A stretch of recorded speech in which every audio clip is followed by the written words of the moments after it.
प्रत्येकजण मंदिरात दान करतो, पण ते पैसे परत मिळण्याची कधी कल्पना केली आहे का? आता तुमचं दान केवळ पुण्य देणार नाही, तर तुमच्या खिशात कमाईही आणणार आहे. केंद्र सरकार एका अनोख्या योजनेवर काम करत आहे, ज्याचं नाव आहे टेम्पल बॉन्ड्स. मनी कंट्रोलच्या अहवालानुसार देशांतर्गत गुंतवणूक बाजारात ही एक पूर्णपणे नवीन श्रेणी लवकरच दाखल होत आहे. आत्तापर्यंत मंदिरात दिलेले पैसे म्हणजे दान असायचे, जे परत मिळत नसे. मात्र टेम्पल बॉन्ड्स एका फिक्स्ड इन्कम इन्व्हेस्टमेंट सारखे असतील. जशी पोस्टाची मासिक उत्पन्न योजना असते, तसेच हे काम करेल. तुम्ही यात पैसे गुंतवायचे, त्यावर तुम्हाला निश्चित व्याज मिळेल आणि मुदत संपल्यावर तुमची मूळ रक्कमही सुरक्षित परत मिळेल. या नव्या योजनेत मध्य प्रदेश सरकारने आघाडी घेतली आहे. 2028मध्ये उज्जैन येथे होणाऱ्या सिंहस्थ कुंभमेळ्याच्या पार्श्वभूमीवर सरकार तब्बल 200 कोटी रुपयांचे टेम्पल बॉन्ड्स जारी करणार आहे.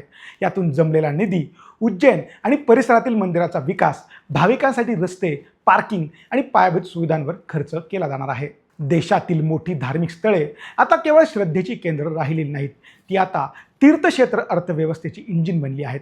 मंदिरांच्या विकासामुळे तिथे हॉटेल, ट्रान्सपोर्ट आणि रोजगाराच्या संधी मोठ्या प्रमाणात निर्माण होतील. सध्याच्या महागाईच्या काळात पारंपरिक बचत योजनांचं व्याज कमी पडतंय, तर शेअर बाजार जोखमीचा झालाय. अशा वेळी सरकारी पाठबळ असलेलं हे टेम्पल बॉन्ड किरकोळ गुंतवणूकदारांसाठी एक सुरक्षित आणि नवीन उत्पन्नाचा मार्ग ठरू शकतं.